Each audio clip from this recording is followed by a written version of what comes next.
স্বৈরাচার শেখ হাসিনার যে টেলিফোন ছিল সেটি আমরা নিয়েছি। আপা আপনি কই দেশে আসেন, ফ্যাসিস্ট হাসিনা আপনার দেশে আসেন, মুগ্ধ অফিসারদের খুনির বিচার হবে আপনার এই বাংলার মাটিতে, দিল্লির মাটিতে না, বাংলার মাটিতে আমরা নিয়ে আসবো। শ্বশুর বাড়িতে আর কতদিন, অনেক দিন হয়ে গেছে আপা।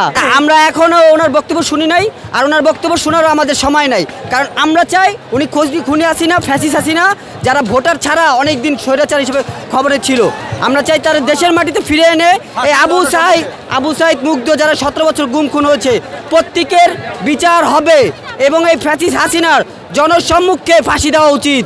কারণ হচ্ছে হাসিনা খুন করেছে, গুম করেছে, তারপরও এই শান্তিপূর্ণ দেশে ওনারা আবার যে অস্থির করার জন্য একটি ষড়যন্ত্র করছে আমাদের দেশকে নিয়ে, যে এই ষড়যন্ত্রর মূল হচ্ছে শেখ হাসিনা এবং ভারতের সাথে নিয়ে আমাদের ভারতকে নিয়ে এই দেশের মাটিতে আরেকটি ওই ষড়যন্ত্র চলতেছে। তো সেইটা আমরা কখনো ওই সাধারণ শিক্ষার্থীরা মেনে নিব না, কারণ এই দেশ 1971 সালে মহান মুক্তিযুদ্ধের মাধ্যমে স্বাধীন হয়েছে। ঠিক পরবর্তী সময় 2024-এ আবু সাইদ মুগ্ধ তাদের মাধ্যমে আমরা আবার স্বাধীন করেছি, চাই শহীদের রক্তের বিনিময়।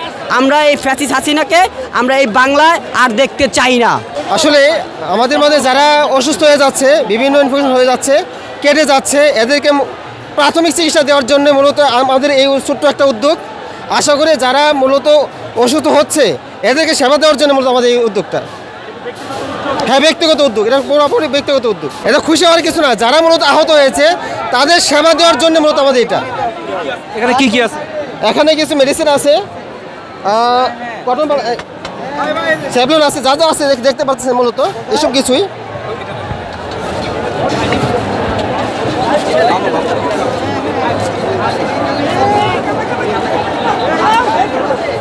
অবশ্যই এটা ধ্বংস করতে আসছি, এখানে ধানমন্ডি ভর্তি ধ্বংস করতে আসছি।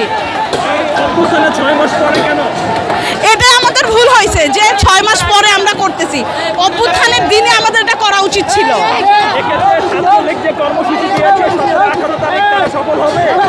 না, আমার মনে হয় না সফল হবে, কারণ 6 মাস পরে যদি আমরা এটা ভাঙতে পারি, হ্যাঁ সফল হতে দিব না আমরা।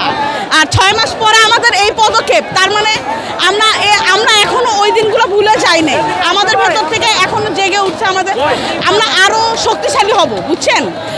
অনেকেই তো বলছে যে ভুল করেছে শেখ হাসিনা, কিন্তু শেখ মুজিবের স্মৃতি বিজড়িত বাড়িটি ভাঙা ঠিক হচ্ছে না, এই বিষয়ে কি করবে?